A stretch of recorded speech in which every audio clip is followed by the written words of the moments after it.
beberapa tata tertib pelaksana webinar.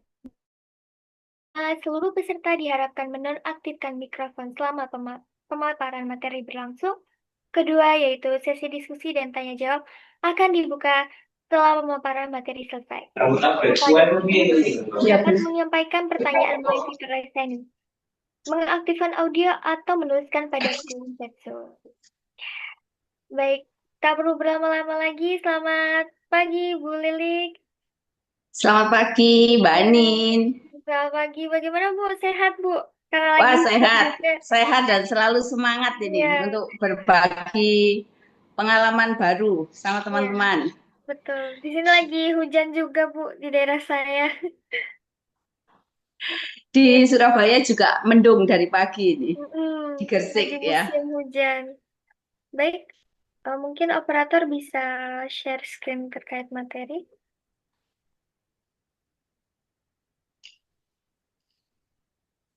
Hmm.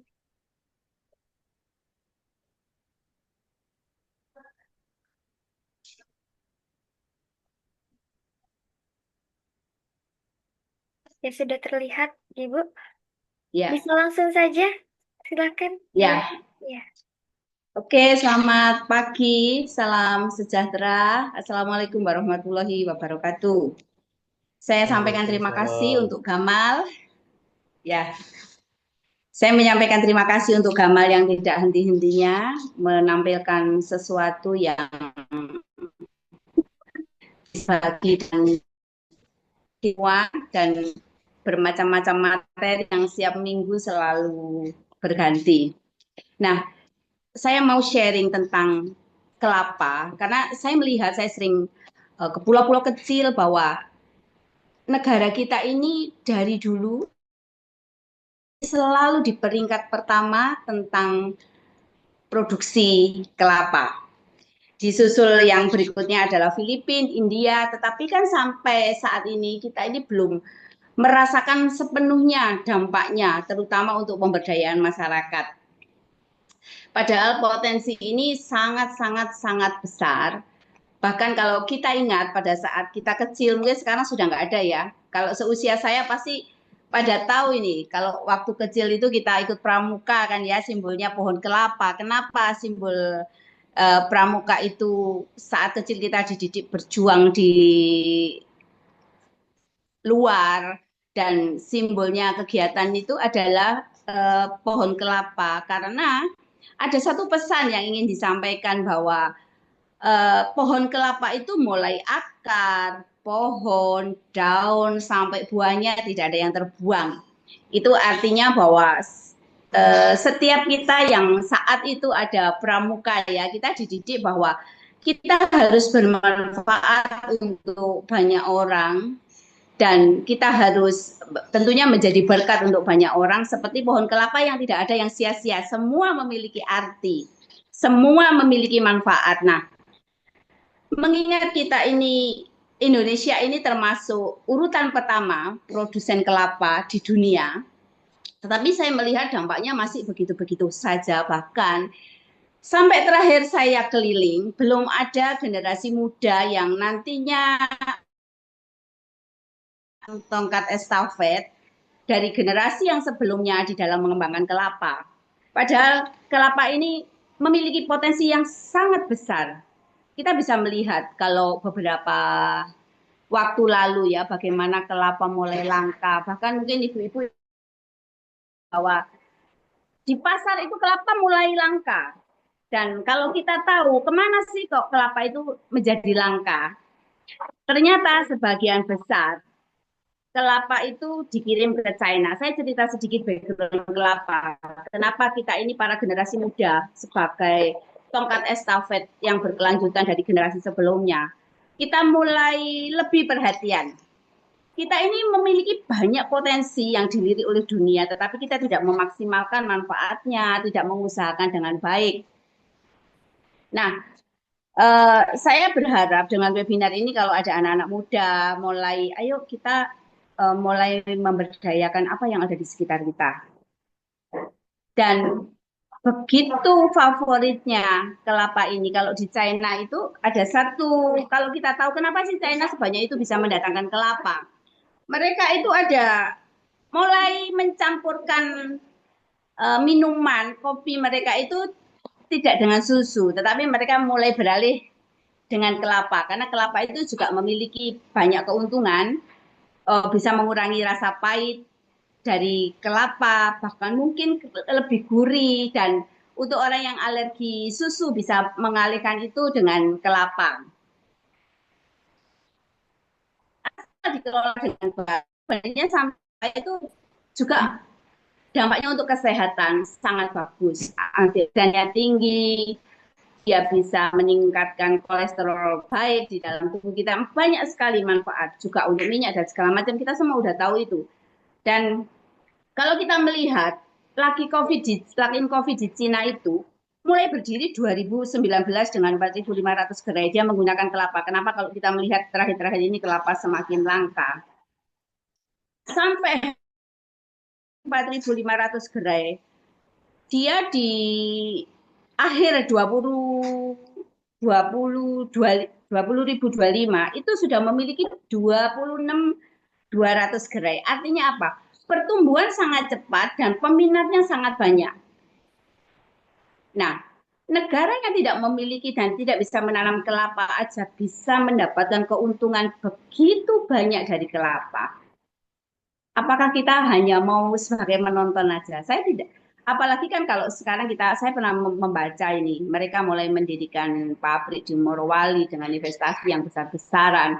Saya tidak anti dengan investasi asing, tetapi saya berpikir, kenapa sih anak-anak muda kok tidak mau melirik bisnis ini sehingga harus ada orang dari negara lain mendirikan pabrik di tempat kita, ujung-ujungnya kita hanya sebagai pekerja, dibayar sebagai gaji bulanan atau harian.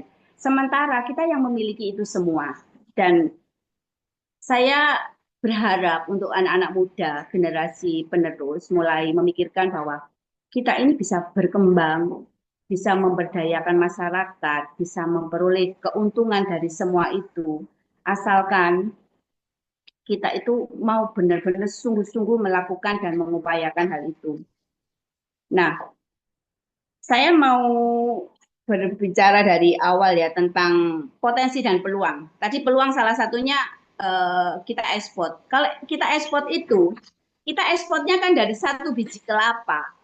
Sampahnya, limbahnya itu yang mengelola adalah negara pengimpor. Sementara limbah dari kelapa itu sendiri semua memiliki nilai tinggi, termasuk kokopitnya, termasuk batoknya. Semua tidak ada pengusaha kopra bisa memakai sabutnya untuk membakar memanggang kopra ya supaya nantinya kopra itu bisa dicungkil dengan mudah. Kita tahu tidak semua negara itu bisa menanam kelapa. Hanya beberapa negara yang bisa menanam kelapa. Dan satu juga kelebihan kelapa dari briket, saya bicara tentang kalau kelapanya dagingnya semua sudah tahu ya. Untuk kopra, untuk santan, untuk bahan makanan ya. Tetapi saya mau berbicara bahwa limbahnya itu tidak kalah nilai ekonomisnya kalau kita kelola dengan baik dan dengan benar. Potensi dan peluang limbah dari batok kelapa itu sangat menjanjikan karena di Filipina kita tahu banyak kelapa, di India itu tahu banyak kelapa. Saya selaku pengusaha briket, para buyer saya itu menyampaikan bahwa batok yang dari Indonesia itu memiliki kualitas yang lebih baik. Jadi mereka kalau masih ada kecukupan dari suplai dari Indonesia, mereka tidak akan ke tempat lain. Misalkan contoh Filipina dan India. Karena kualitas yang dihasilkan dari limbah batok di negara ini tidak sebagus yang dari Indonesia. Nah, limbah ini juga satu penghasilan yang menjanjikan, tidak kalah dengan dagingnya. Jika kita bisa mengelola dengan baik dan briket yang dihasilkan dari batok kelapa dari Indonesia itu memiliki abu yang putih. Kualitas yang bagus. Tentunya kualitas bagus ini harus dikelola dengan benar sesuai dengan standar operasional. Tidak bisa kita asal bakar. Dan kita kalau lihat itu kan di slide itu kan ada abu ya. Kalau kita berpikir, semua arang itu warnanya hitam. Sehingga saya temui banyak pengrajin arang di lapangan itu, pelaku usaha. Itu membakarnya asal-asalan. Jadi batok dibiarkan kehujanan di tempat terbuka. Sehingga ketika diolah menjadi arang, abunya itu tidak seputih seperti yang saya tampilkan di gambar. Mereka akan memiliki abu coklat dan abu coklat ini udah pasti bayar tidak mau. Jadi makanya dari pengolahan awal itu sangat-sangat menentukan. Lalu eh, bagaimana sih untuk supaya bisa mengelola kelapa ini dengan baik, lebih mudah. Kalau lihat di gambar berikutnya itu bagaimana kelapa yang dibatok itu sudah mulai menyusut ya, itu lebih mudah dicungkil. Jadi mereka itu biasa kalau luar pulau itu diasap dulu menggunakan sabutnya. Sehingga pada saat sudah menyusut, kelapa itu akan mudah untuk dicungkil. Sehingga ini sebenarnya udah sekian persen dari proses pengeringan kopra itu sudah dilakukan. Dan batok yang dihasilkan dari kelapa yang sudah dipanggang, diasap, itu kualitasnya jauh lebih bagus. Itu jadi kalau untuk di lapangan tuh tantangannya apa sih? Yaitu tadi mengelola batok dengan benar. Dan itu sangat-sangat menentukan hasil akhir. Dan banyak nanti SOP-SOP yang mesti dilakukan. Jika ada nanti yang ingin bisa kontak saya, karena kalau di webinar ini juga waktunya kan sangat-sangat terbatas ya. Sebenarnya kalau kita bicara usaha kelapa, memang sebenarnya ini adalah berbasis pemberdayaan. Karena kalau kita mengelola kelapa itu dijadikan kopra, tentunya banyak pekerja-pekerja yang akan kita pekerjakan. Nanti di akhir saya akan kasih hitung-hitungannya. Bagaimana menjanjikannya kelapa ini di dalam bisnis, bahkan mungkin bisa jadi satu penghasilan yang utama ya di dalam kehidupan masyarakat di pedesaan. Karena kelapa kan tidak mungkin tumbuh di kota. Di pulau-pulau kecil, kelapa itu uh, tumbuh dengan baik. Dan saya melihat ini adalah tabungan hidup kalau kelapa ya. Karena kelapa itu kalau kelapa dalam itu kan bisa sampai 40 tahun. Dia masih berbuah. Dan minim perawatan. Tentunya kalau dirawat dengan baik, peluang ini akan sangat-sangat menjanjikan. Dan saya masih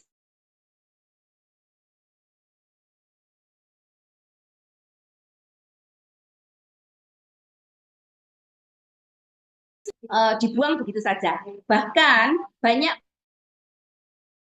pengusaha-pengusaha kopra itu yang dibelah dua sama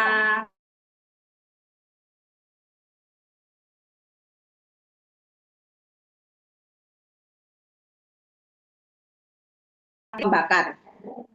Dipakai untuk membakar kopra. Jadi sayang kan, seharusnya menjadi uang eh, dibakar begitu saja dan tidak ada manfaatnya sama sekali. Padahal memiliki manfaat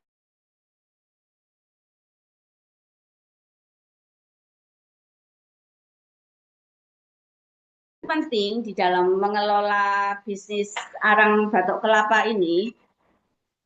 Bagaimana kita bisa menjaga kualitas? Karena kita sering berpikir bahwa arang itu warnanya hitam, kita bisa siram dengan air asal-asalan.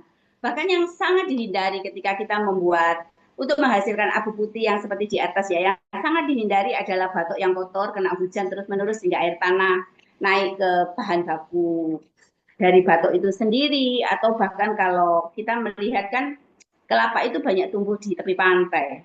Petani itu suka menyiram dengan air laut. Nah, ini hal-hal sebenarnya yang perlu edukasi lebih untuk mereka bagaimana bisa menghasilkan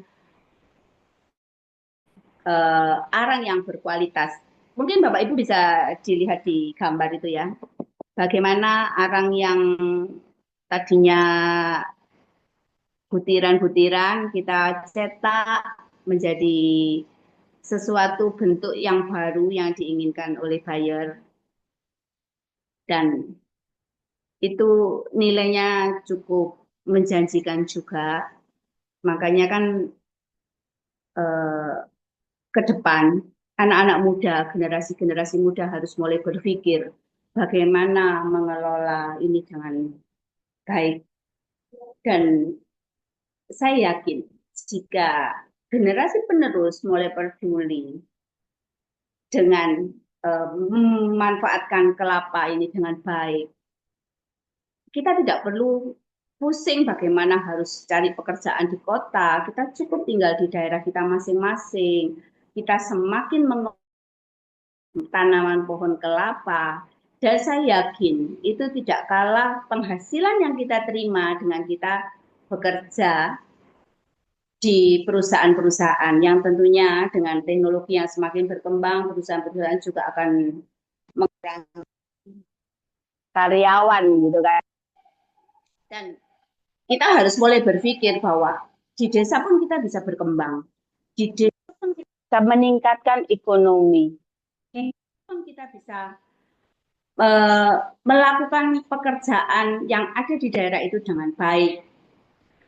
Dan satu uniknya lagi, kalau di kelapa ini kan kita butuh waktu yang agak panjang untuk bisa panen. Nah, sebenarnya di sela-sela tanaman kelapa ini kita bisa manfaatkan untuk tanam jagung, untuk apapun lah ya, di sela-sela pohon kelapa, sehingga sambil menunggu pohon kelapa ini berbuah, kita bisa menanam apapun, cabai, jagung, apapun yang kita jadikan penghasilan rutin. Jadi kalau saya berpikir eh, tanam apa sih selain tentunya kemarin sering dibahas kakao dan yang lain-lain, yang cukup menjanjikan adalah tanam kelapa. Karena kelebihan kita tinggal di Indonesia itu di pelosok-pelosok itu masih banyak sekali tanah yang nganggur. Saya itu kalau ke pulau-pulau kecil, saya melihat, aduh banyak sekali lahan yang tidak dimanfaatkan dengan baik. Padahal jika itu kita manfaatkan dengan mengelola sebaik mungkin, itu benar-benar akan meningkatkan pendapatan kita. Jangan kita hanya sebagai penonton aja. Orang hanya tidak ikut menanam, hanya membeli buah kelapa, semua dikelola dari sapu, dari batok. Mereka mendapatkan keuntungan triliunan rupiah, sementara kita cukup puas dengan hanya menjual biji kelapa. Cukup puas hanya jual koperanya saja, padahal turunan-turunannya itu sangat sangat sangat bisa kita manfaatkan dan memiliki nilai yang cukup tinggi. Nah, saya memiliki pabrik briket. Apa sih tantangannya? Tantangannya dari dulu sampai sekarang yang dihadapi sama. Mendapatkan bahan baku yang sesuai dengan speknya buyer itu sangat susah. Karena itu masih banyaknya petani di daerah itu yang mengelola batok dengan asal-asalan. Banyak juga pemain-pemain di daerah itu yang hanya berpikir jangka pendek, padahal bisnis ini bisa dikerjakan jangka panjang. Mereka misalkan mengirimkan contoh arang bagus, ketika dikirim mereka contoh speknya tidak sesuai dengan contoh, itu aja. Susah mendapatkan pemasok bahan baku yang konsisten, baik kualitas maupun kuantitas. Jadi hanya ini saja, dan ini saya rasa bukan masalah yang besar kalau teman-teman di daerah itu memiliki satu kesadaran bahwa ya kalau kita mau hilirisasi kita harus berjuang lebih, kita harus menjaga kualitas, kita harus menjaga konsistensi. Mungkin di awal-awal agak susah, tetapi sesuatu yang susah ketika itu kita lakukan terus-menerus menjadi sebuah kebiasaan itu akan sangat mudah. Nah, saya mau kasih hitung-hitungan bagaimana potensi kelapa ini begitu menjanjikan. Oh ya Bapak Ibu, bisa dilihat ya di slide itu. Dari batok kelapa yang kita jadikan arang, lalu kita proses jadi briket sesuai dengan bentuk yang diminta oleh pembeli, memiliki nilai ekonomis tinggi ketika itu menjadi briket. Nah, saya di sini mungkin masih lebih concern ke bagaimana sih penyediaan bahan baku. Eh, apa sih tantangannya? Tantangannya tentu selain bahan baku adalah pembeli juga, karena juga sama ya. Pembeli itu tidak semua serius, tetapi ketika kita mendapatkan satu pembeli yang benar-benar dia membutuhkan briket, itu menjadi satu kehidupan yang sangat menjanjikan. Nah, saya mau ada hitung-hitungan kan, saya juga sudah pernah menghitung dalam 1 ton kelapa. Saya tidak ada di slides ya, karena saya tadi pagi baru buat, minta maaf. 1 ton kelapa dengan airnya, itu kalau kita proses untuk jadi kopra, itu kita menghasilkan 23 sampai 25%. Itu kopra yang setengah masih agak basah ya.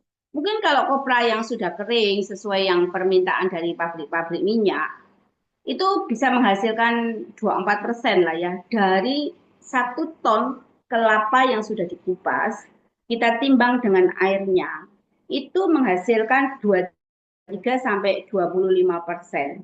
Nah, artinya itu 1 ton kelapa kalau diuangkan dengan harga 17.000 ya, harga mungkin kemarin sempat turun ya, eh, harga kopra ya di 17.000, itu kita bisa menghasilkan, tinggal mengalihkan aja 25 kilo kopra dari 1 ton kelapa dan air, itu bisa menghasilkan 3.825 rupiah. Lalu dari 1 ton, mungkin Bapak Ibu bisa bisa sambil catat supaya nanti bisa dihitung-hitung, oh ternyata ini memang cukup menjanjikan.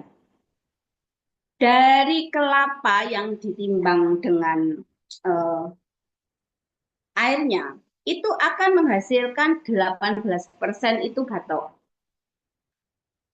Artinya 180, 16 sampai 20% batok. Oke, kita ambil tengah-tengahnya 18%. Itu 180 kilogram.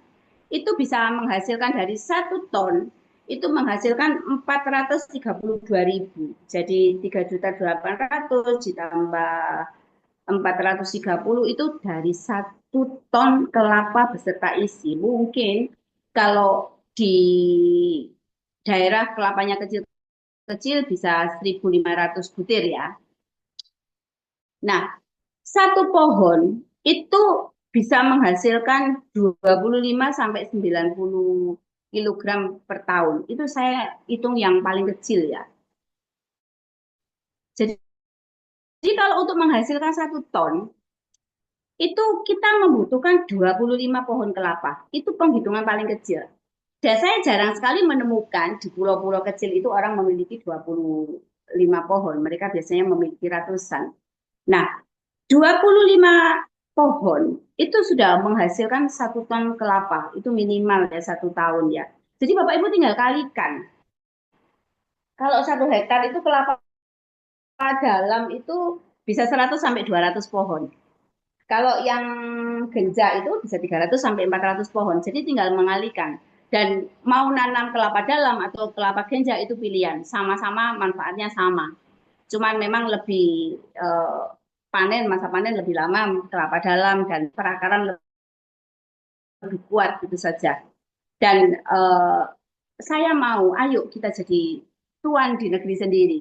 Kita ini penghasil kelapa nomor 1 dan ayo kita bersama-sama bergerak. Hilirisasi, lihat sekarang harga kelapa mulai turun ya Bapak Ibu, sekitaran 3.500 yang saya dengar. Mungkin di daerah-daerah yang membutuhkan transport lebih itu 2.000. Sudah sangat turun dari beberapa bulan yang lalu. Nah, kenapa? Saya melihat kalau negara lain, saya tidak bisa menyebut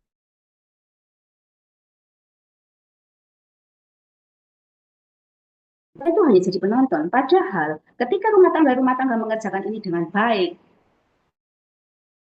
tidak usah berpikir punya pabrik briket. Dikelola saja koperanya, dikelola saja batoknya. Itu sudah menghidupi banyak orang. Mungkin tetangga kanan kiri kita yang tidak punya pohon kelapa kita bisa pekerjakan. Kita bisa berbagi profit.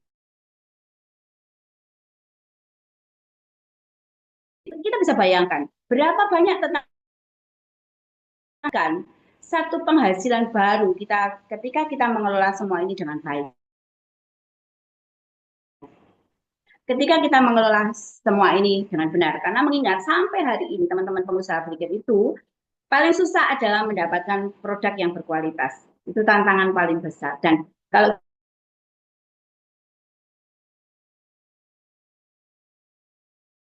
kita nggak bisa direkayasa untuk menjadi bagus, akan susah. Apalagi kalau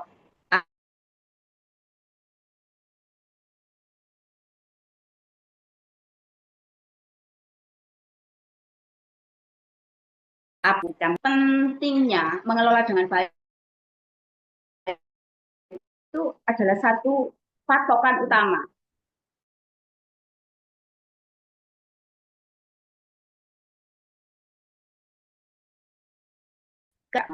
Pengusaha kopra, kelapa di daerah-daerah. Kita,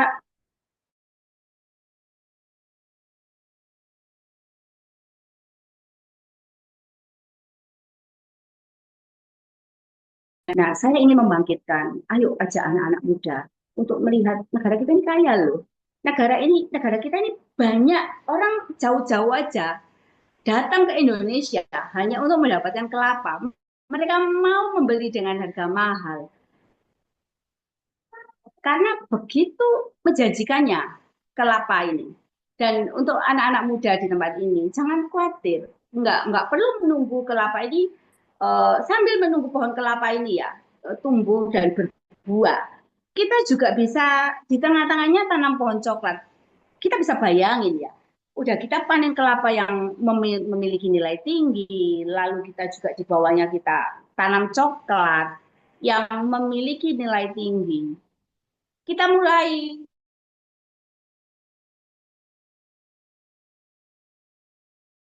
dengan tingkatkan lagi jumlah hektarnya.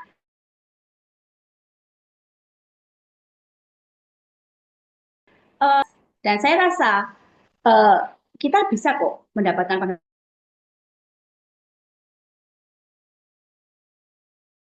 penghasilan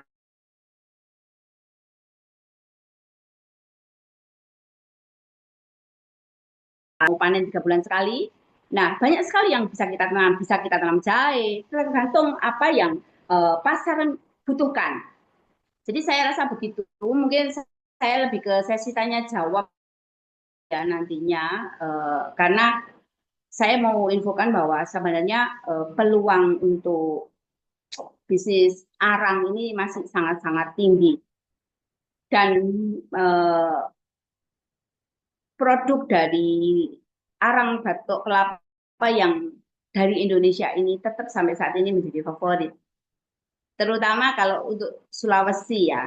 Jadi karakter masing-masing daerah itu beda-beda. Kalau Sulawesi itu terkenal abunya putih dan itu sangat dicari. Kalau kita bicara Sumatera, di Sumatera itu terkenal abunya tipis. Kita bisa mix. Jadi sebenarnya dari manapun kita bisa ambil. Pandil Mbak Ani nanti bisa buat grup untuk pengusaha-pengusaha kelapa di daerah supaya mereka juga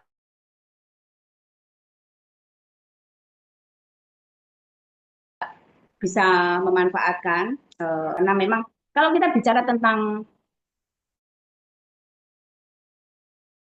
saya tanya tadi pabrik di Surabaya itu terima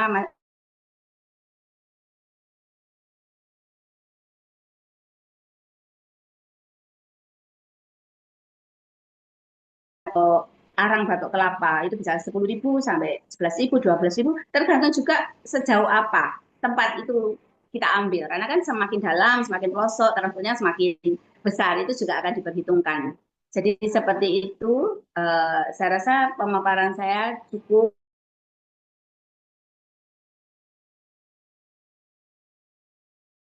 ya.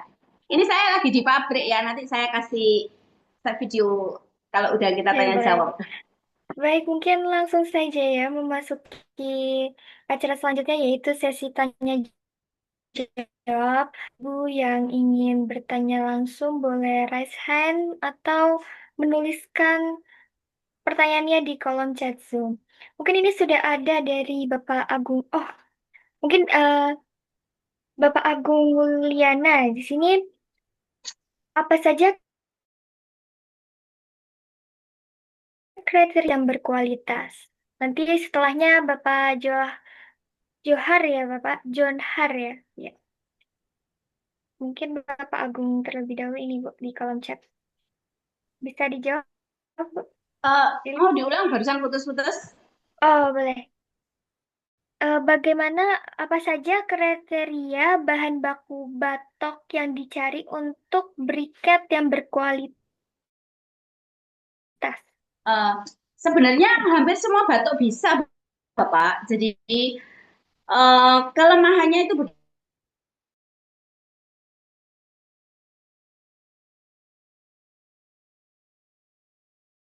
kalau cungkil dikumpulkan, kalau masih belum mencukupi jumlahnya, ditaruh di tempat yang tidak kena air hujan.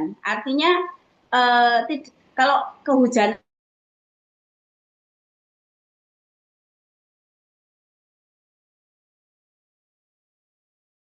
batok. Nah, itu kan tidak mungkin kita bersihkan batok satu persatu. Ketika kita panggang, ketika kita bakar untuk dijadikan diproses dijadikan arang, itu akan menghasilkan abu yang coklat, tidak putih seperti yang di slide saya pertama itu. Jadi sebenarnya cukup simpel sih kita jaga ketika kita sudah pisahkan antara kopra dengan arang. Dengan batok. Itu batoknya kita sisihkan di tempat yang tidak terkena hujan sampai mencukupi kita bakar. Kalau kita bakarnya pakai tong kan sedikit-sedikit sudah bisa bakar. Adalah lebih baik menyimpan dalam bentuk arang, kan itu lebih simpel ya. Jadi kalau lima,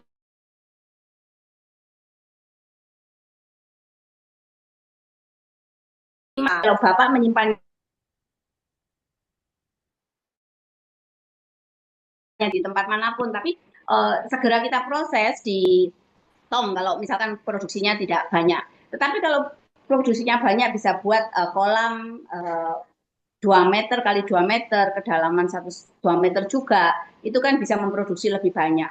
Jadi saya menyarankan bahwa segera proses batok yang baru dicungkil dari dagingnya, disimpannya dalam bentuk arang, dan tentunya jangan kena hujan gitu aja. Simpel sekali sebenarnya. Cuma kan itu sering kan uh, karena kita nggak tahu bahwa dampaknya akan seperti itu ya, abu menjadi coklat atau jadi asal aja kita taruh di luar, mungkin tidak sengaja, tetapi karena tidak tahu bahwa sebenarnya yang dibutuhkan adalah yang kualitasnya abu putih dan tidak kotor itu. Jadi simpel sesimpel itu sih Pak. Right. Mungkin sudah terjawab ya, Bapak. Selanjutnya ini ada yang raise hand, boleh Bapak John Harnas ya. Ya, selamat pagi Bapak. Ya, selamat pagi Bu Ya, Anindya, Mbak Andin ya. ya. Dan selamat pagi Bu Lili. Pagi Pak. Ya, saya John Agnas ini mohon maaf. Ah, tadi saya mau nanyakan juga tadi persentase dari apa dari batok kelapa itu menjadi arang itu dah Ibu sampaikan tadi hanya apa 20% gitu kan.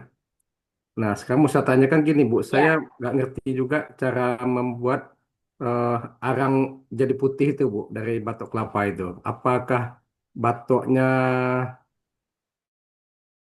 bisa kita beli dari bekas tempat apa yang jualan kelapa santan kelapa itu apa khusus batoknya dari apa dari apa jenisnya gitu dan juga kalau bisa Oh, Bu Lili kalau bisa prosedur pembuatan batok apa arang kelapa arang kelapa yang apa yang putih itu Bu kalau bisa nanti bisa di share di apa di ya Bu Ani India ya.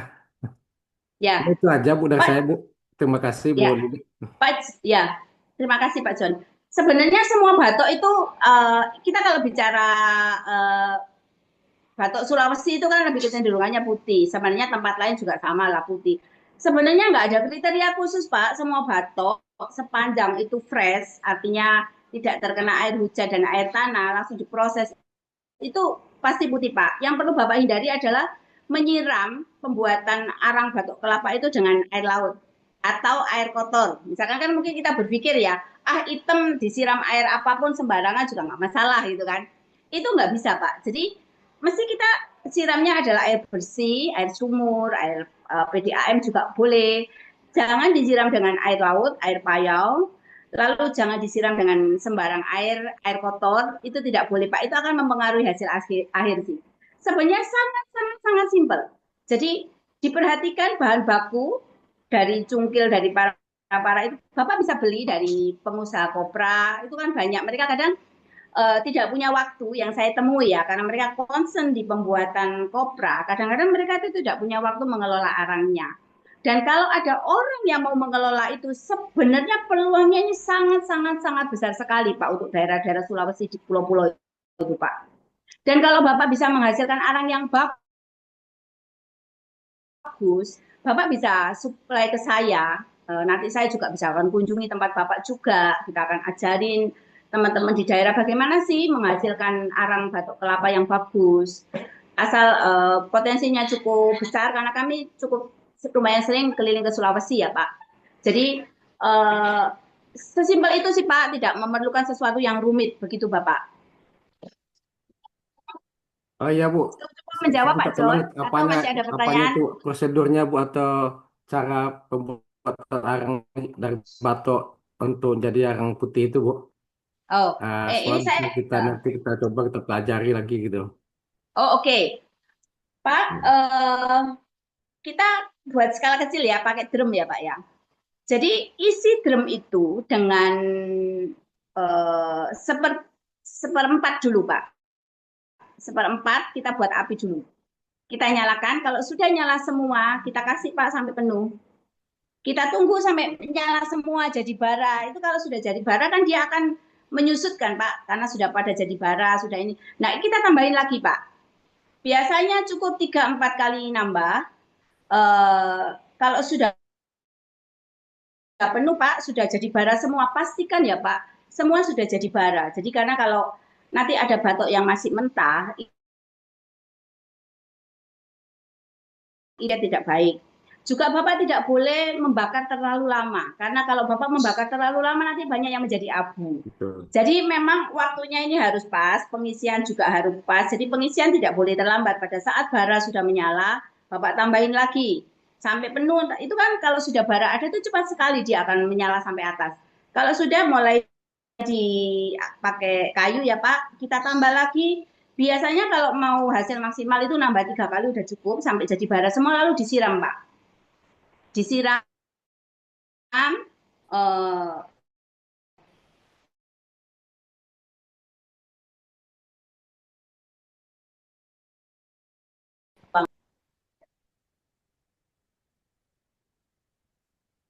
Wah, terima kasih Bu.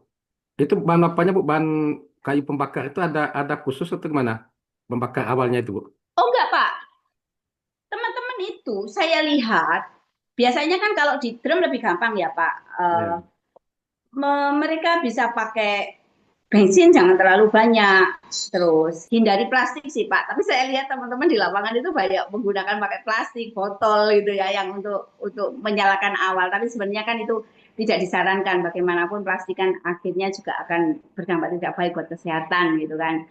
Limbah yang tertinggal di batok ya apapun Pak bisa, tapi jangan pakai kayu Pak. Jadi pakai bensin nah, sedikit lalu dibakar atau pakai daun-daunan ya Pak. Kalau jadi biasakan yang ditaruh di bawah itu batok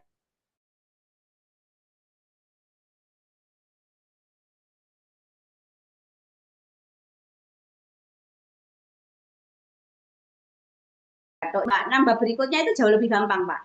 Dia akan cepat sekali untuk membara Pak. Setelah sampai atas apinya kita tambah lagi Pak. Sampai tunggu sampai atas kita siram. Disiram ini kan tujuannya untuk mematikan, untuk menyetop pembakaran berlanjut sehingga tidak menjadi abu begitu Pak. Udah sih gitu aja Pak. Kalau pakai drum kecil itu mungkin prosesnya 6 jaman lah ya Pak untuk bisa jadi arang. 6-7 jam, jangan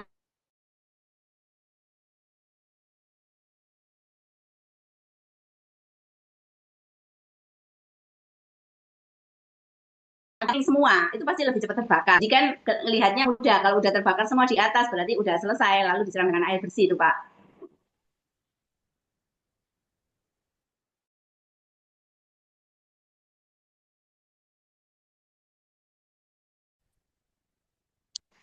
Iya, baik. Mungkin pertanyaan selanjutnya ya, Ibu Lili. Terkait dari Bapak Hafiz ini dari Sumsel. Bagaimana cara mencari pasar arang ini? Gitu, Bu Lili. Maksudnya yang membeli. Iya, mungkin iya yang membeli mungkin bisa cara ekspor atau bagaimana mungkin ya. Apakah Oh, Bapak Hafiz ada mau berbicara langsung Bapak Hafiz? Pak Pak Hafiz ya. Iya. Mungkin bisa saja. Pak Hafiz kalau untuk menjual arangnya, kalau kualitas bawa bagus saya bisa ambil Pak. Kalau untuk briket, kita kan masih ada tahapan-tahapan arang batok kelapa dan kualitas Bapak konsisten bagus, sebenarnya saya bisa ambil atau saya bisa bantu nanti oper ke teman-teman. Banyak sekali dibutuhkan kok Pak. Itu yang kualitas bagus masih sangat-sangat eh, terbuka peluang pasarnya Pak. Jangan khawatir, selama kualitasnya bagus, tadi tidak asal-asalan membuatnya. Pasti rebutan Pak. Karena sampai sekarang itu bahan bakunya kurang loh Pak. Karena ya itu tadi banyak kualitas yang tidak sesuai.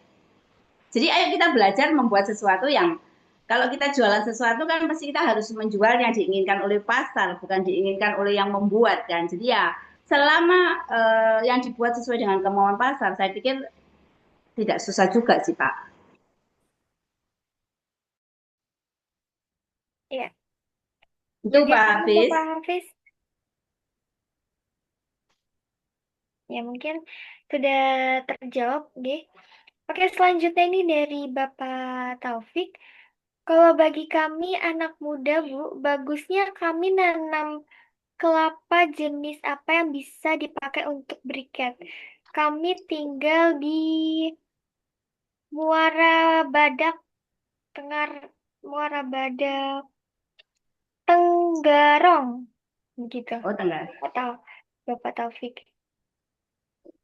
Ya, Pak Taufik sebenarnya mau tanam apa itu pilihan sih. Kalau manfaatnya kan sama ya, mau kelapa dalam yang sampai 40 tahun, tingginya sampai tinggi sekali, kelapa zaman dulu ya.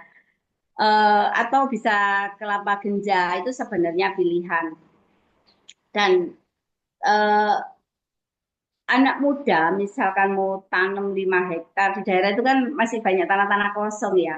Tanam berapa ribu pohon aja, itu kan sebenarnya bisa menjadi satu sumber kehidupan yang jangka panjang. Bahkan untuk bisa sekolahkan anak-anak, bisa untuk ya, kehidupan kita. Itu cukup tinggi nilai ekonomisnya ya. Jadi kalau mau menanam kelapa apa, sebaiknya itu sama aja, mau genja, mau kelapa dalam. Cuma memang kan kalau kelapa dalam itu umurnya lebih panjang ya, bisa sampai 40, 30, 40 tahun. Mungkin kalau usia kita sekarang 20 tahun, 60 tahun kita masih panen gitu kan. Dan kebanyakan begini, satu hal, kalau di daerah-daerah itu kan sering tidak dirawat, itu sudah dibiarkan gitu aja. Saya berharap kalau anak-anak muda itu minimal setahun 2 kali lah diberi pupuk. Bagaimanapun kan tanaman ini makhluk hidup, dia butuh makan. Nggak usah pupuk yang mahal-mahal, kita pakai pupuk kandang, kita pakai kompos, sesuatu yang kita bisa upayakan sendiri. Tetapi setidaknya harus kita pupuk ya. Paling tidak setahun 2 kali. Jangan terlalu banyak dikasih asupan kimia, karena kimia itu akan merusak tanah itu kalau dipakai terus-menerus. Jadi memang harus ada kombinasi antara kimia dan organik, supaya kelapa itu masih usianya panjang dan buahnya besar-besar. Karena itu kan tergantung juga.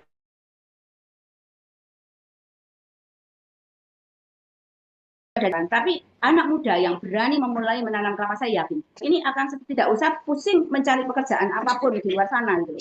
Seperti itu, Pak Taufik. Ya, bagaimana Bapak Taufik? Karena memang kelapa itu nilai ekonomisnya sangat tinggi ya kalau misalnya di Sangat tinggi, ya sangat tinggi. betul. Nilai ekonomisnya sangat tinggi. Ya, bahkan sampahnya pun masih bermanfaat begitu ya, Bu. Ya, Ya, uh, kupitnya ya. Itu kalau misalkan kulit luar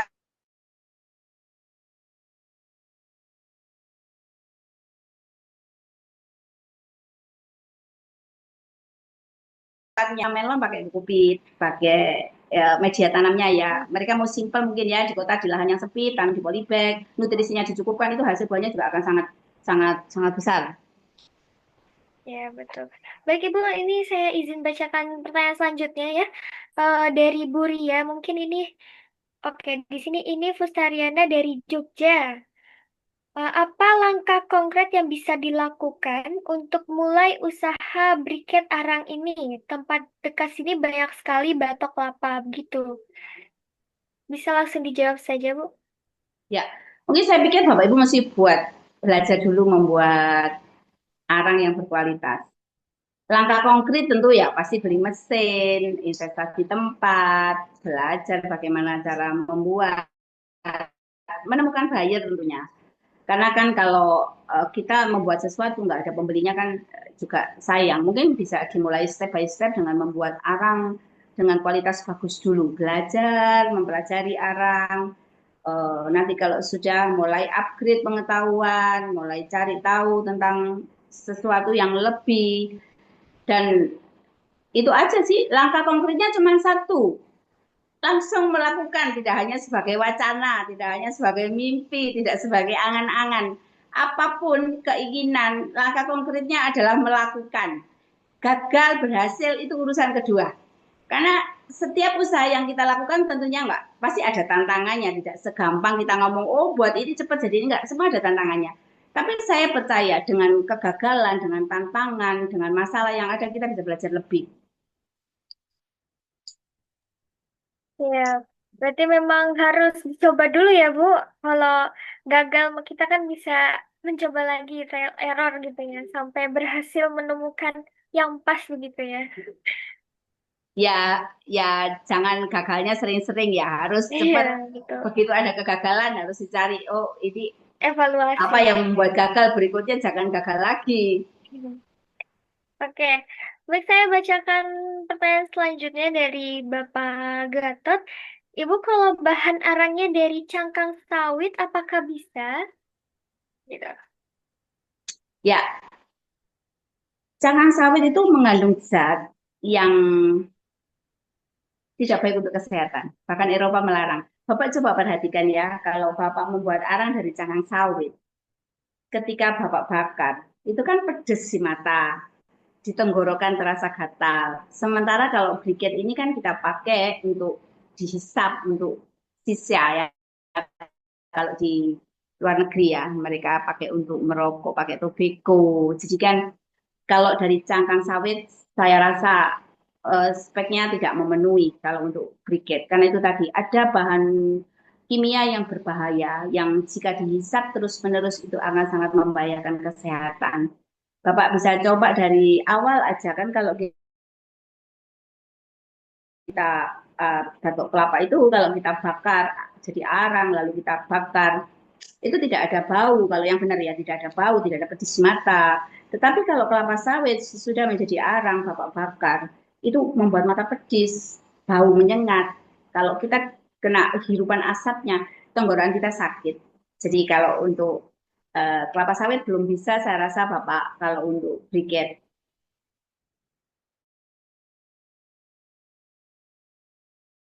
Oh, begitu. iya. Iya, iya, iya. Sebetulnya kalau kalori kurang lebih sama ya. Kalorinya cukup tinggi juga kalau hal-hal yang seharusnya disawit itu yang kita tidak bisa untuk dihirup. Tuh. Begitu. Bagaimana Bapak Gatot? Apakah sudah mungkin bisa berbicara langsung juga boleh? Ya, Kalau baik. misalnya Terima kasih. ya, bagaimana Bapak? Ya, cukup, cukup. Terima kasih. Baik. Oke, selanjutnya ada pertanyaan dari Bapak Billy ya. Yang mati siram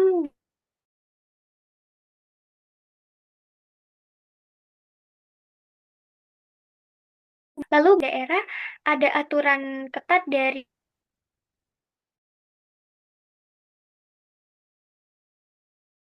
itu dari Bapak Billy. Ya, Sebenarnya kalau untuk briket,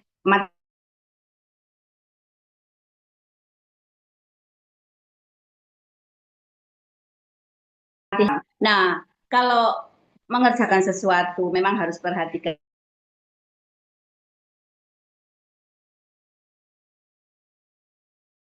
sekitar kita. Itu mesti.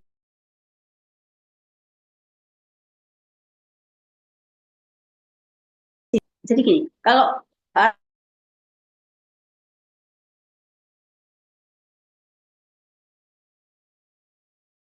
agak agak di tengah kota, saya rasa memang tidak bisa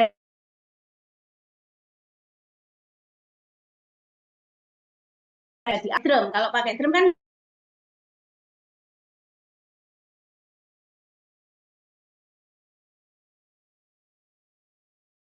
dan mereka pasti protes.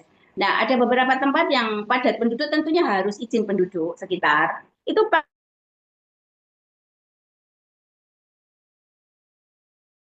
sehingga udah nggak kena hirup oleh manusia lagi gitu kan.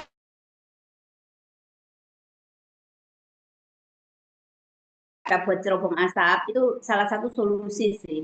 Jadi kalau di tempat yang penduduknya padat jangan pakai drum.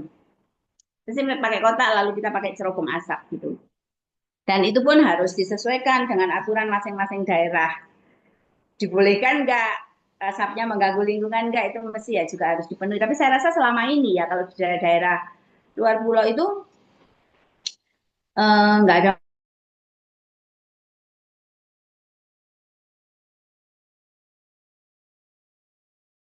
Yang mana ya, Abili?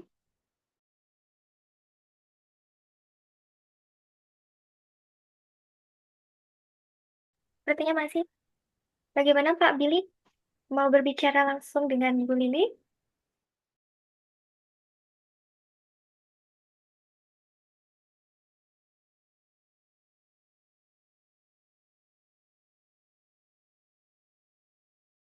Chat Zoom. Oke, mungkin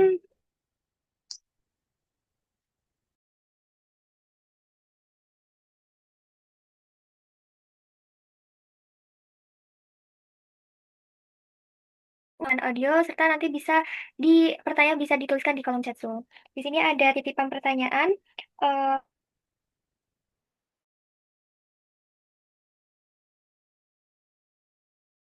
Berikat kelapa ini bisa dimulai dengan modal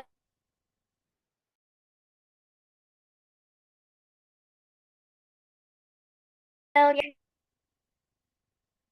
Terbatas tuh berapa ya? Kalau ya memulai usaha itu terbatasnya saya percayakan kalau kita benar-benar mulai dari nol ya, beda dengan yang memang modalnya besar ya.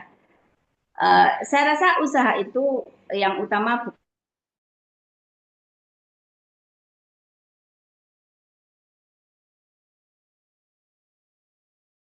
tidak menguasai bidang tersebut. Saya rasa juga tidak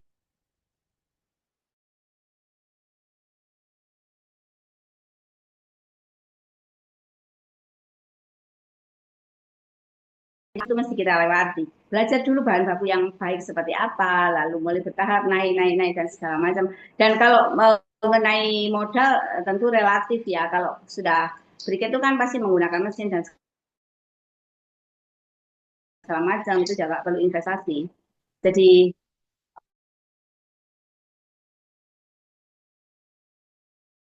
kita harus menguasai dulu bagaimana karena memang pernik-perniknya banyak sekali ya di briket itu. Jadi nggak sekedar membuat dicetak, ada banyak hal yang memang cukup rumit, tetapi bukan berarti tidak bisa dikerjakan. Tetapi harus mau belajar lebih, pengetahuan lebih. Karena kalau kita buru-buru hanya mikir, oh berpikir membuat briket itu gampang.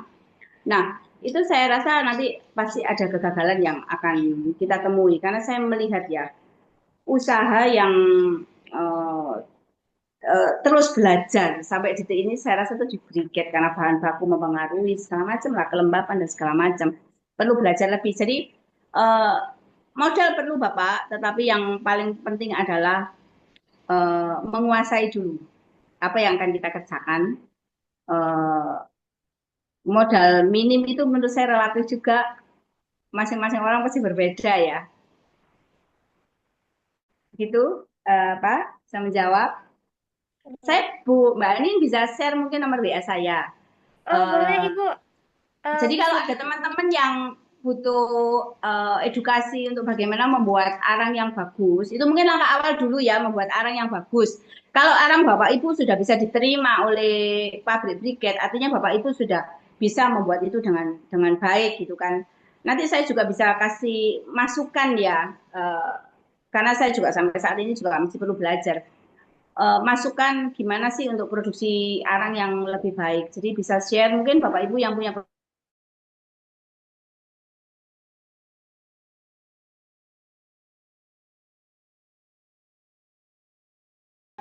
di 0812 Ibu, yang di kolom chat Zoom. Baik, mungkin ke pertanyaan selanjutnya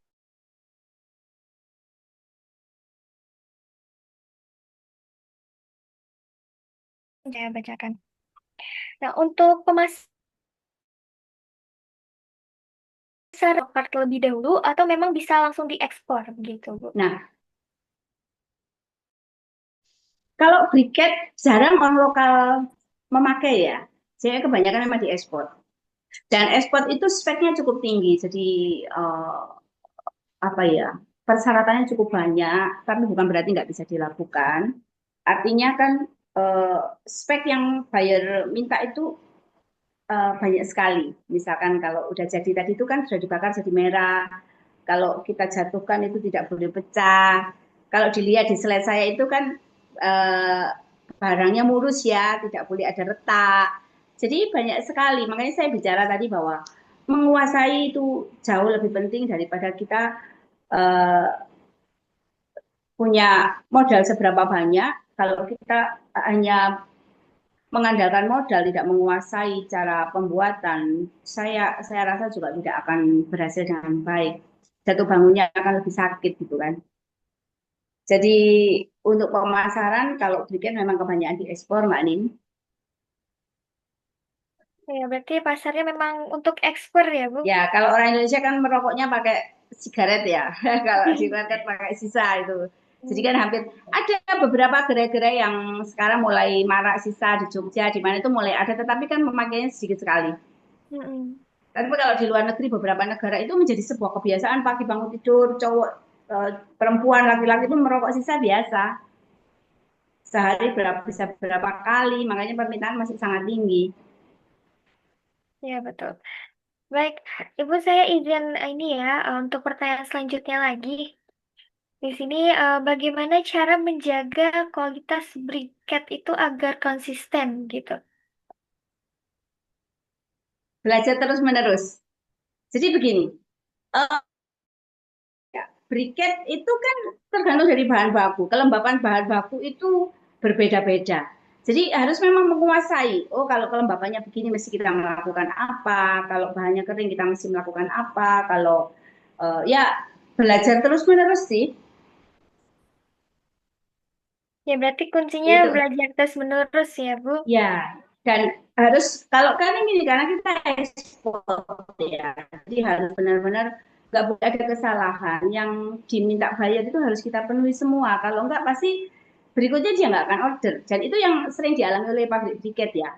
Jatuh bangunnya adalah di sana menjaga kualitas itu yang saya rasa bekerja apapun menjaga kualitas itu paling susah. Memulai itu jauh lebih gampang daripada menjaga kualitas. Ya, Nah, jadi itu sih. Karena permintaan bayar berbeda-beda ya speknya. Ada yang abunya boleh tebal, ada yang tidak begitu. ya baik. Mungkin ada pertanyaan selanjutnya ini dari Bapak Denny di kolom chat. Jika belajar terus menerus bisa dapat duitnya bagaimana, Bu? Begitu. Ya, kalau belajar terus makanya saya selalu bilang kuasai dulu supaya kan meminimalkan kegagalan. Kalau gagal terus-menerus pasti rugi.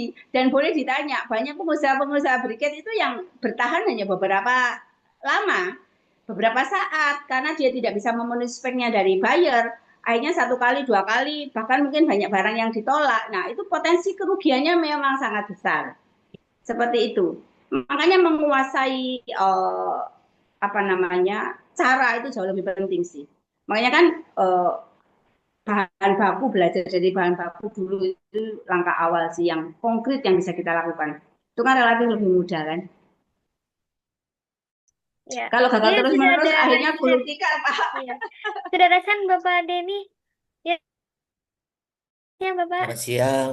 Ya. Ya Bu, ini saya juga belajar terus, tapi ya gimana ya? Ibu tadi ada bilang yang apa itu memenuhi apa namanya keinginan spek ya ataupun itu ya yang buyer. Nah, apakah buyer itu konsisten nggak terhadap permintaan yang dia mau gitu loh? Dan kalau terlalu banyak permintaannya, kita aja sendiri sudah sulit begitu ya. Nah, itu bagaimana itu menghadapi semua itu? Bagaimana penjelasan dari pengalaman Ibu sendiri? Ya, saya sering bergurau dengan beberapa teman ya. Kalau belum pernah rugi, belum sah dari pengusaha briket katanya. Itu jadi guruan kami kalau kadang-kadang ketemu gitu ya. Saya cukup jatuh bangun juga ya Pak di briket. Kita tahu permintaan buyer itu wahai rumit sekali. Makanya kan hanya beberapa pabrik yang bertahan. Satu tidak cukup semangat aja, tetapi terus belajar. Saya rasa sebenarnya permintaan buyer itu ya cuman memang kalau di test drop dibakar setelah dijatuhkan itu tidak pecah, tidak crack, tidak bau. Hanya seputaran itu sebenarnya sih Pak. Cuma di proses itu sering banyak faktor yang mempengaruhi karena rantai produksinya kan cukup panjang, tapi tentunya semua diawali dari bahan baku. Kalau bahan baku sudah oke, apakah ini cukup? Tentu tidak. Ketika kita berproses, tidak seperti yang spek otomatis buyer menolak sih Pak. Jadi sebenarnya hampir semua spek buyer itu hampir semua sama. Mereka akan senang jika abunya itu putih, mereka itu akan senang jika briket itu setelah dibakar itu abunya tipis. Mereka akan senang jika itu tidak bau apa yang menyengat, tidak bau kimia ketika dibakar. Dan mereka itu akan senang jika ketika dibakar itu tampilan itu mulus tidak retak. Mereka itu akan senang ketika di test drop itu tidak pecah. Begitu Bapak. Jadi memang itu harus kita penuhi semua sebagai pengusaha briket. Kalau belum bisa memenuhi itu pasti ditolak sih Pak. Saya yakin 100% akan ditolak oleh buyer. Karena memang spek umumnya adalah seperti itu Pak. Terkadang kita berpikir ya memang rewel ya. Saya juga kadang-kadang merasa eh, ya itu standar mereka sih Pak. Saya sampai Oke, sekarang juga masih terus belajar kok Pak. iya. Jadi Pak Denny saya sampai hari ini juga belajar. Ada aja problemnya Pak Denny. Ya, jadi gini ya. Saya pikir yang lebih menentukan itu ya buyer mungkin itu kan ke terakhirnya ke konsumen, pemakai kita bilang. Ya, Kalau dari Ibu rasa sepertinya ini targetnya hanya di sisa atau mungkin mayoritas di sana aja atau gimana?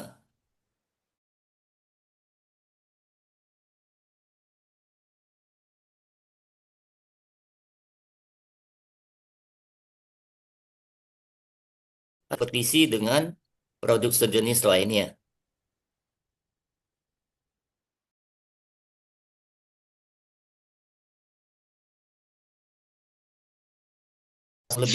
Lebih banyak tujuan buyer itu di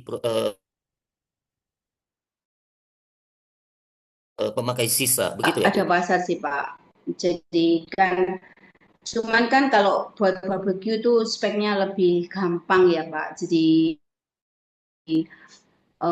abunya tebal tidak masalah. Terus lebih nggak rewel lah Pak. Kalau di barbecue kan bahan apa aja dari kayu, Maaf saya dari potong sebentar ya. eh, mungkin residunya. Ya, saya setuju Ya, kalau kita bahas barbecue itu memang tidak gitu. Itu analisanya gini ya, Bu ya. Kalau biasanya sisa itu pemakai itu langsung melihat sendiri pembakarannya atau apa, kan komplain. ke yang menyediakan, ya kan? Terus kan barusan ke itu, ke hulunya lah kita bilang. Tapi kalau barbecue itu kan pemakai kan enggak, dia kan menikmati apa yang di barbecue, kecuali dia bakar di depan dia. Tapi kebanyakan itu kan tidak.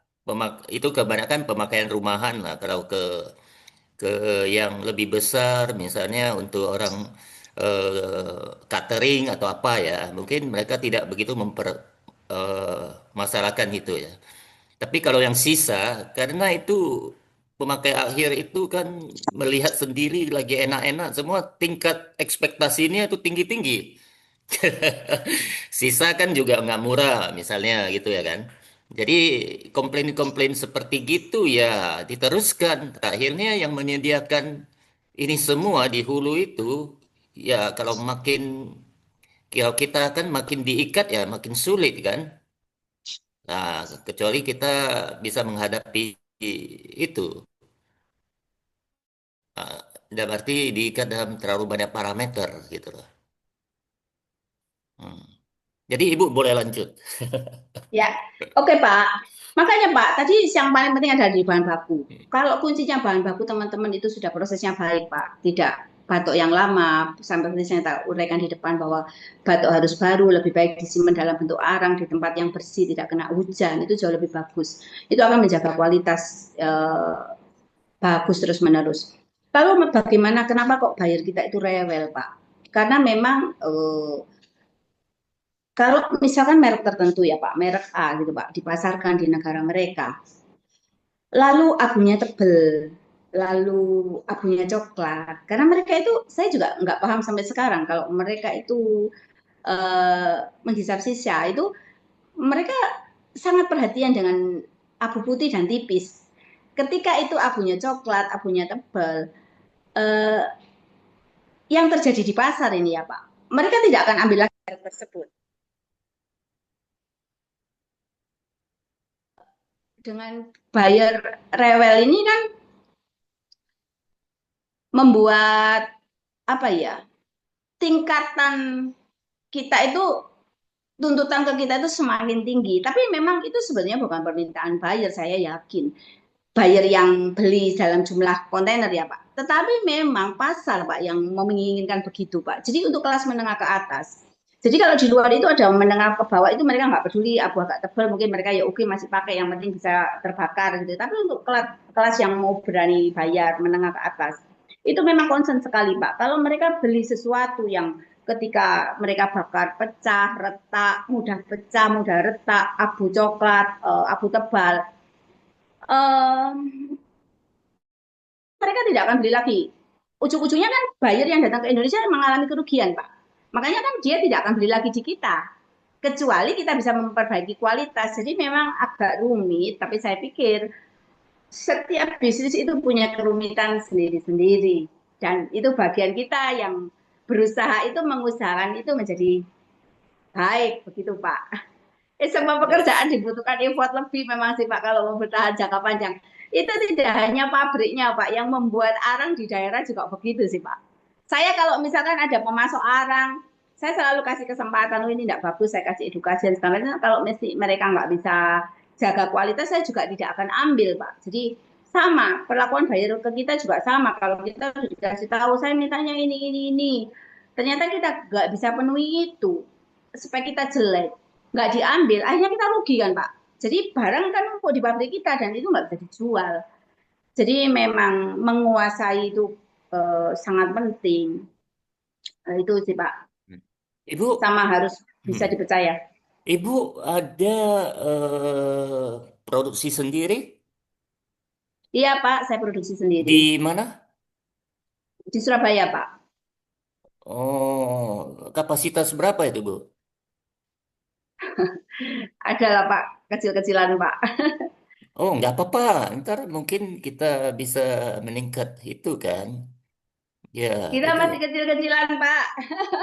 kecil-kecilan satu bulan 10 ton atau 200 ton. Ada orang yang sepuluh Maaf ribu tadi ton itu masih saya kecil. saya tidak bisa sharing di Zoom ya Pak, tapi kita masih usaha kecil-kecilan lah Pak. Oh, baik-baik. Jadi begini Bu ya, mungkin bagi-bagi apa ya? Kalau coklat itu biasanya itu arang yang mau dijadikan, misalnya kita bilang sisa itu ya. Itu arangnya itu belum sempurna. Istilahnya pirorisisnya itu kurang lah. Itu paling bagus itu pirorisis di suhu lebih tinggi. Tapi untuk mencapai itu harus ada kondisi peralatan yang lebih mendukung. Nah, kalau tidak begitu, itu banyak sekali bahan-bahan yang terperangkap di dalam sana itu tidak mengalami apa ya proses pengarangan yang bagus, bahasa umumnya ya. Nah, jadi kalau tidak mengalami itu akan apa ya proses abunya itu berkurang. Tapi ada sisi kekurangannya. Kalau makin tinggi itu mungkin strukturnya itu kekuatannya bisa berkurang. Nah, tapi itu nggak apa-apa. Tapi itu semua tergantung kepada waktu pencetakan. Kalau pencetakan, makanya saya bilang itu kalau pencetakannya itu kurang sempurna kan banyak faktor juga. Desainnya gimana, atau apa itu. Jadi itu kalau pengarangannya udah bagus, pencetakannya kuat, seharusnya yang faktor coklat itu kemungkinan terjadinya udah berkurang, ya. Yang kedua, kalau pencetakan kekuatannya itu juga akan bertambah. Jadi akan menyelesaikan mungkin tingkat keberhasilannya lebih memenuhi permintaan spesifikasi yang tadi Ibu bilang itu lebih tinggi lagi. Itu yang bisa saya share kepada Ibu ya. Tapi kalau kita kontak atau apa bisa saya bantu ntar. Ya seperti yang apa yang saya tahu lah Ya, itulah ya. Kak, kalau kalau coklat tuh biasanya jadi bahan baku sih Pak. Kalau tingkat kematangan itu sebenarnya tidak terlalu tidak menjadi faktor utama di abu coklat sih Pak. Jadi abu coklat itu lebih ke mungkin cara penyiraman menggunakan air kotor, lalu batok yang sudah lama, yang sudah kena hujan sehingga air tanah naik ke atas seperti itu Bapak. Jadi Itu maaf, saya orang teknis. Itulah yang masalahnya.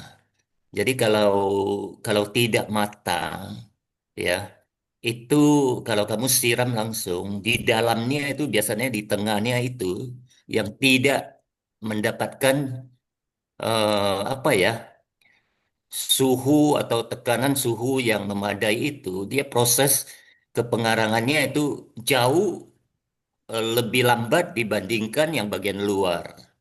Jadi biasanya kan orang kan melakukan itu dengan visual. Oh ini udah itu atau apa kan?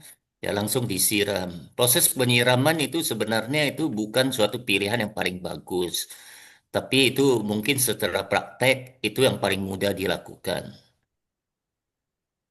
Ya itu yang saya bisa bilang masukan saya begitu ya Bu ya. Hmm. Ya kita sharing aja yang kita kita tahu begitu ya Bu. Ya itu ya, dari saya itu. ya Pak.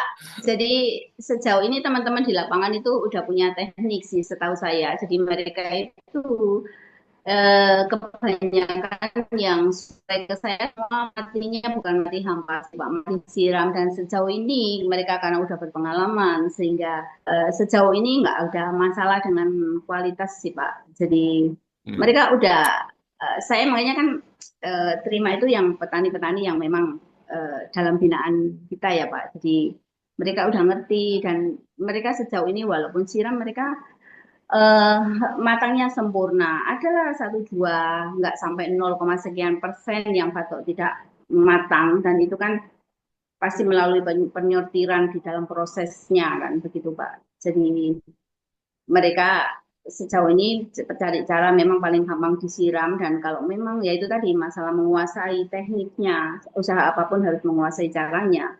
Dan rata-rata mereka sudah menguasai dan sejauh ini nggak ada masalah sih Pak untuk hasilnya dan Ya, kesempurnaan milik Allah ya Pak ya. Jadi kalau ada yang mentah satu dua masih oke lah, masih dalam batas toleransi dan tidak banyak, tidak banyak. Dalam satu kontainer itu paling mereka itu ini siram ya Pak. Yang mentah paling ya berapa, nggak sampai satu karung Pak, berapa bak gitu aja. Satu bak aja mungkin nggak penuh sih Pak. Itu untuk petani-petani yang sudah terbiasa membakar dengan siram ya Pak. Begitu Pak ya. Jadi masing-masing punya cara yang mereka nyaman. Yang penting kan hasil akhirnya seperti yang diinginkan pembeli itu kan yang paling penting ya Pak. Itu Ya, Pak Dedi. ya, ya. Kalau dari segi pasar itu yang Ibu lihat itu masih yang paling besar itu di sisa ya, Bu ya. Briket kan memang ya masih paling besar di sisa sih Pak. Kalau Sebenarnya barbecue juga pasarnya iya, juga cukup besar kan Pak. betul. Jadi barbecue itu pasarnya juga cukup besar. Jadi masing-masing punya market sendiri-sendiri saya rasa Pak. Jadi karena saya tidak eh, fokus di barbecue, saya tidak tahu barbecue itu sebesar apa. Cuman saya di sini kan membahas bagaimana sih memberdayakan Hmm, pemberdayaan untuk kelapa kan. Jadi kan kalau barbecue kan bahannya bisa dari kayu, dari macam-macam ya. Saya kan hari ini kan menceritakan bagaimana memanfaatkan kelapa semaksimal mungkin itu Pak Denny. betul, saya setuju, Bu. Tapi apapun usaha yang kita lakukan itu, tapi di hilirnya itu tidak ada keberlanjutan ya. Itu yang diusaha di hulu itu bisa pontang-panting. Istilahnya bisa aja oversupply. Kalau kalau tidak bukan oversupply sih nggak ada masalah. Kalau oversupply harga hancur-hancuran terus ya itu kan banyak yang tidak begitu. Nah, tapi kalau pasarnya kita jelas dan ada semacam ada apa ya? Jadi tujuan dari awalnya sudah terarah. Jadi istilahnya kalau saya sebagai petani atau saya sebagai apa itu mengelola di pengarangan misalnya ya kan. Saya udah tahu barang saya itu pasti akan dipakai daripada saya kan ketidaktahuan. Tahunya itu semua dari mana kan dari pasar, kepastian pasar. Yang itu makanya kalau kalau kita mau kerjakan sesuatu usaha sesuatu kan kita lihat orientasi ke pasarnya dulu ada enggak. Kalau enggak, oh mulai dulu atau apa di tengah jalan bisa aja mandek. Apalagi kalau kita hanya tergantung penghasilan dari sana ya. Ya itu. Ya itu komentar saya, Bu. Ya, sejauh ini kalau untuk yang arang kualitas bagus masih kurang sih Pak suplainya. Arang yang asal buat itu ya banyak memang jumlahnya. Jadi makanya kan di hulu itu juga mesti harus bisa memenuhi kriteria pembeli sih Pak. Itu saya pikir itu yang penting ya Pak ya. Kalau selama mereka produk yang bagus saya yakin kok Pak. Banyak pabrik briket yang kekurangan bahan baku kok Pak. Jadi untuk bahan baku itu sangat sangat sangat penting sih Pak. Hmm. Kalau selama bisa memproduksi dengan baik, saya rasa nggak perlu khawatir untuk pasar sih Pak. Karena kan yang mereka kegagalan yang bisa biasanya dialami itu kan mereka tidak bisa supply permintaan. Kadang-kadang terlalu lembab, asal kasih masuk, ya itu tuh sangat-sangat yang akhirnya merusak usaha sendiri sih sebenarnya. Jadi menurut Ibu, bahan baku itu bagusnya gimana? Ya Dalam seperti arti saya kan, sampaikan di awal ah, Pak, apa? seperti saya sampaikan di awal tadi, dari pengolahan dan bahan bakunya harus segera diproses itu sangat penting. Jangan sampai bahan batok lama atau batok yang sudah kehujanan sehingga air tanah naik, seperti itu Pak. Selama bahan bakunya bagus, saya yakin Pak, mesti bisa diterima pasar kok Pak. Jadi Kan kalau kalau bahan baku itu kita lihat, itu mau diprosesnya itu awalnya itu di mana? Sekarang kan kalau kita lihat, ini kan kita fokusnya kan arang dari batok kan? Batok itu paling ya, banyak itu ada di mana? loh Pak, Sumatera Sulawesi banyak loh Pak. Hah? Ya banyak kantong-kantong kelapa kan Pak. Ya, saya tahu itu biasa kalau kita lihat itu pasti banyak di penghasil kopra atau yang apa ya? Betul nggak, Bu? Iya, iya, iya, Hmm. Kalau betul. kalau dia itu belum dia buka atau apa itu Mas batoknya itu masih dalam kelapa itu bisa berkeliling sampai keliling dunia. Iya, Yang iya, seperti iya. tahun lalu itu kan banyak diekspor ke China gitu ya kan.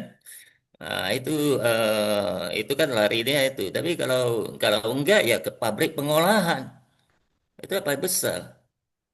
Nah, kalau yang kopra-kopra, kalau ya masalahnya gini, kalau kita mau banyak, ya harus kumpulin yang banyak, yang kopra-kopra semua itu, dan menyediakan fasilitas pengolahan di sana. Kalau enggak, itu tidak ada suatu apa ya, suatu suatu tindakan yang untuk melakukan itu ya tidak mampu.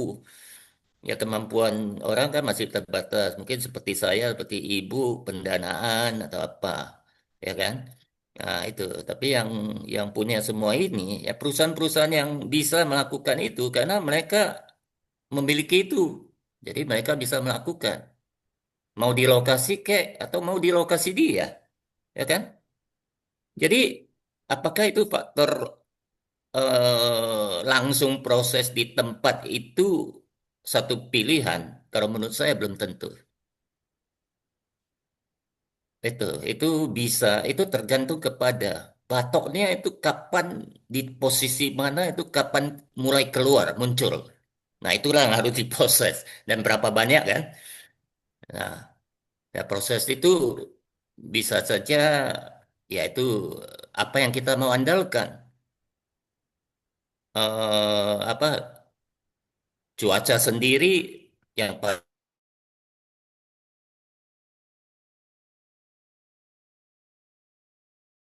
fasilitas apa yang bisa dipakai yang paling minimal ya untuk mencapai hasil yang bisa kita capai, yang bisa diterima untuk selanjutnya. Ya, ya kira-kira saya gitu, Pak. Bu, pandangan saya. Ya, memang Mungkin kalau produksi harus di tempat eh, yang banyak bahan baku itu sudah pasti ya Pak. Lalu pilihan diproses di tempat itu saya rasa itu pilihan yang terbaik. Kenapa? Karena kan eh, kos untuk pengangkutan itu cukup tinggi ya kalau kita nggak proses di tempat. Karena itu mengingat 5 kilo jadi 1 kilo, sehingga kan kita kalau nggak proses di tempat akan membuat biaya di pengangkutannya jauh lebih tinggi sih Pak. Jadi makanya kan kalau arang ini memang harus diproses di tempat dan harus di kantong-kantong yang kelapanya banyak sih Pak. Kalau mau besar ya seperti itu Pak Denny. ya, kalau kita lihat biaya angkutannya, makanya itu kita lihat dulu ya dari mana. Apakah ibu yang bisa bilang bahan baku yang menurut ibu itu mulainya itu di Batok ya, begitu ya, Batok kelapa ya. Ya, hmm. Oke, batok kelapa itu kadar airnya berapa, Bu? Kalau dari proses kopra ya kadar airnya sedikit sekali Pak. Kan kita bicara tadi batok kelapa yang kita proses dari kopra itu adalah hasil arang terbaik. Kok batok dari pabrikan, Pak, pabrik santan dan segala macam itu kadar airnya tinggi, Pak. Jadi seperti Nah, itu. nah itu makanya itu saya rasa semua itu tergantung pada penanganan ya. Apakah di lokasi? Kalau di lokasi fasilitas pendukungnya semua nggak ada, itu sulit. Itu yang terjadi selama ini. Pohon-pohon kebun itu banyak, tapi infrastrukturnya tidak mendukung. Nah, ibu misalnya mau proses di sana semua. Udah selesai itu yang mau angkut barang atau apa aja sulit atau gimana ya. Ataupun yang lain-lainnya terkait itu. Itu tidak tersedia. Itu biaya-biayanya itu jauh lebih tinggi. Memang kalau itu, nah, betul nggak Bu? Kalau itu tersedia itu jadi mudah. Nah kalau di Pulau Pak, Jawa kalau mungkin lebih. Nah, kalau buat arang batok kelapa itu sederhana sekali, Pak. Tidak perlu fasilitas yang seperti apa ya, cuma bikin lubang, dikasih kayak kayak jingan gitu, lalu bisa pakai drum. Sebenarnya masih sangat memungkinkan dilakukan di daerah-daerah ya, Pak, seperti itu. betul, saya setuju ya. Tapi kalau kita bicara ya proses itu tanpa apa itu ya, tanpa secara ini, saya nggak tahu ya apakah itu udah teruji dengan baik. Tapi efisiensinya mungkin tidak sebagus ya kalau kita kontrol dengan baik. Dalam arti bahan baku yang tersedia itu kita udah manfaatkan dengan cara yang ada ini mungkin cuma 50%, tapi ditingkatkan lebih bagus itu bisa sampai 80% kualitasnya dengan itu ya, dengan kualitasnya. Tapi dengan kondisi faktor fasilitas pendukungnya harus ada. Kalau nggak ada, itulah yang dijalankan, yang sepengetahuan yang ada, sepengetahuan yang ada itu yang saya maksud.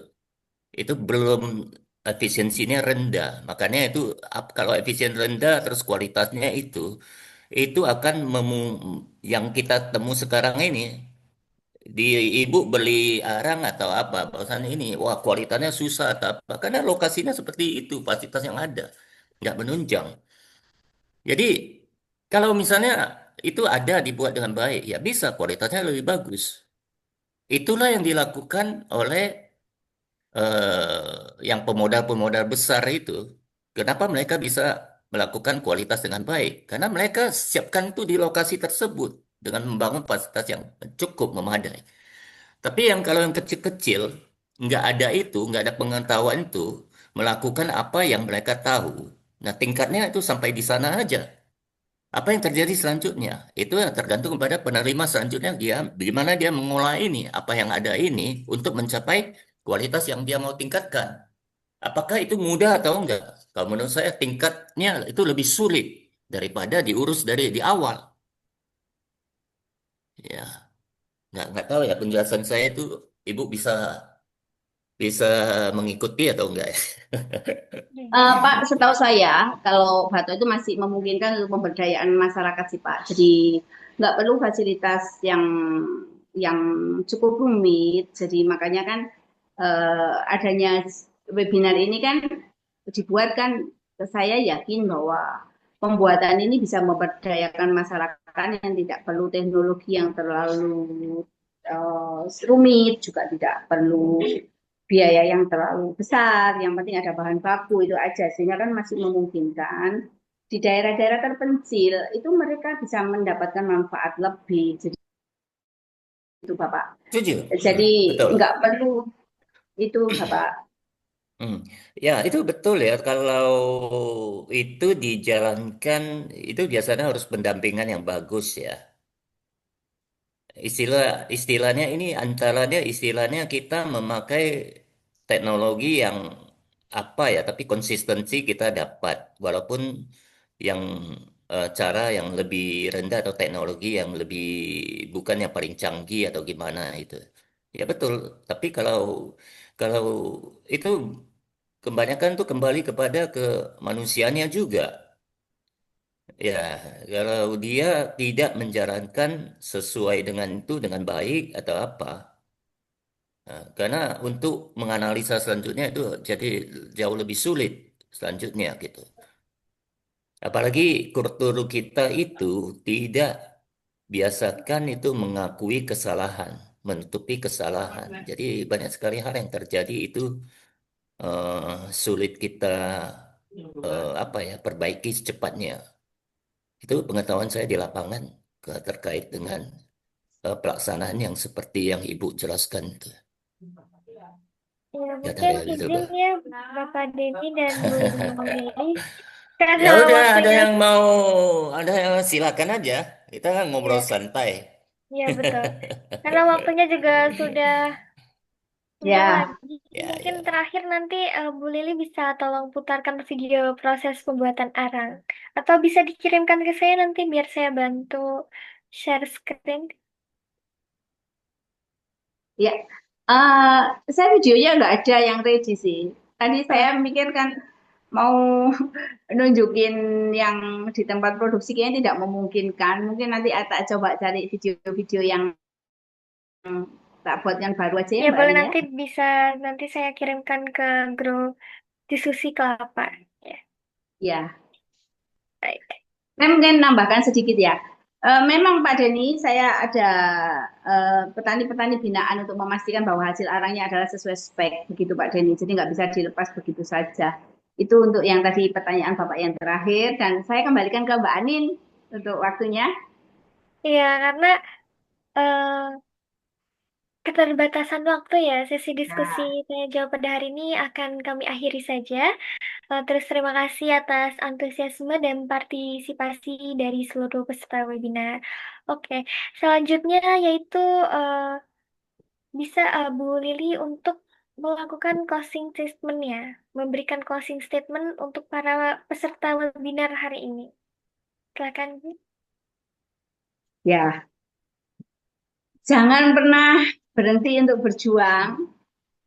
Jangan biarkan diri kita fokus ke sesuatu yang jauh di luar sana, sementara di sekitar kita banyak yang bisa kita kerjakan.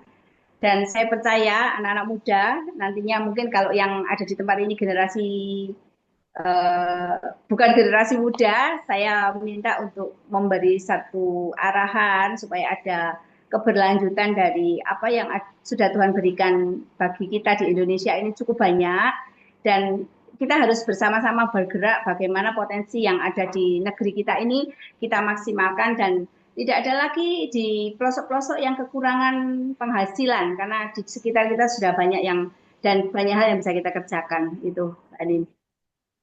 Ya, siap. Oke, selanjutnya terima kasih Bu Lili atas closing statement-nya. Selanjutnya yaitu penyerahan sertifikat. Boleh dibantu untuk operator share screen sertifikat? Bentar.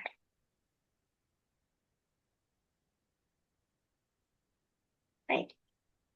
Sertifikat ini diberikan atas penghargaan dari kami dan ucapan terima kasih kepada narasumber telah menjadi narasumber pada siang hari ini. Mungkin kita bisa foto, Ibu, bisa melakukan posenya. Oke. Saya pandu. Satu, dua, tiga. Oke. Sekali lagi, satu, dua, tiga. Oke. Terima kasih. Terima kasih kami ucapkan kepada Bu Lilik selaku narasumber serta seluruh peserta webinar kali ini. Bapak Ibu yang kami hormati, demikianlah rangkaian acara webinar Gamal Institute dengan tema Trik Mengembangkan Usaha Berikat Kelapa Berbasis Pemberdayaan Masyarakat. Kami mengucapkan terima kasih kepada Ibu Lilik dan seluruh peserta webinar atas